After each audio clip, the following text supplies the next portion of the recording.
Hi, this video is to help you interpret our non-profits bookkeeper test. This test is applicable to candidates who are providing bookkeeping services for Section 501c3 entities.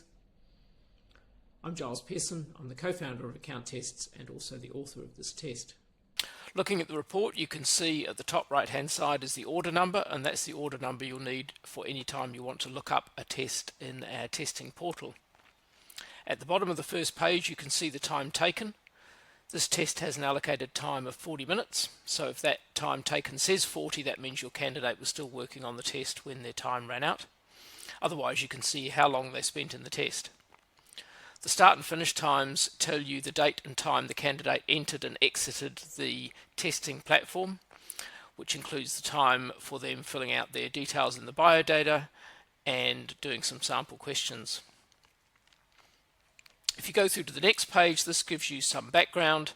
It also gives you a link to our website about the proctoring. All of the tests are proctored.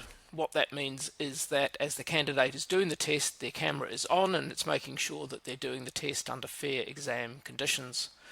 This includes monitoring who's taking the test, the use of other devices, and if they're accessing other windows on the device that they're using.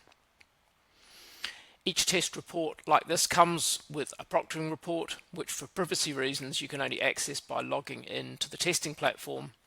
So follow the link to the website to see a video there which helps you interpret the proctoring report and also make sure that you know how to find that proctoring report in the testing portal. If we go through to the next page, you can see the candidate result.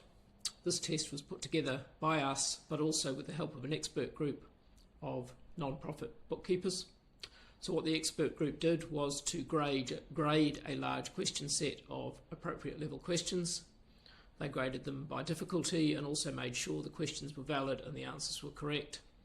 And so out of that we were able to pick out the questions to include in the test. The expert group graded the questions into 3 levels, and you can see those levels on the report. So level 1 is a processor able to process information accurately into an accounting system. Level 2 is a full charge bookkeeper, and level 3 is a senior full charge bookkeeper, so verging on a controller. The expert group also said that in their view a candidate needs to be 70% correct in their answers at any particular level to show competency at that level.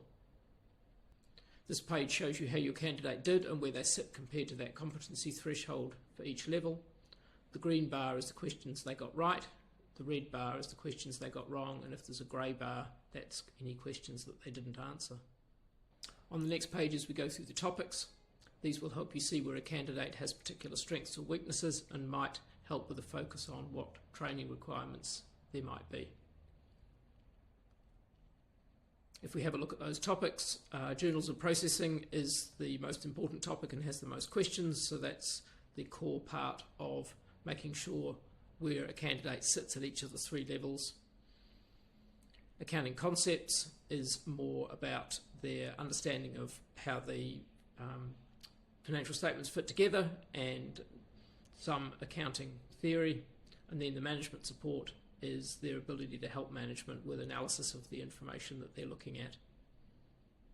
On the next page we go through question by question. So what was the question about? Which topic was it in? Did the candidate get it right or wrong? And if there is a grey circle, that means that they didn't answer the question. If you see a lot of omitted questions, that normally means the candidate's run out of time.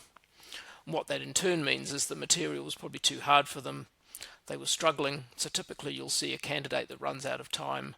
They also do relatively poorly on the test. For a candidate who's confident in the material, 40 minutes is long enough to comfortably answer all the questions. The last page gives you some hints about interpretation, which is pretty much what we're doing here, and our contact details. So if you ever have any questions on a test report you've got in front of you or anything else you want to ask, don't hesitate to get in contact with us at help@accounttests.com. Thanks for watching this video.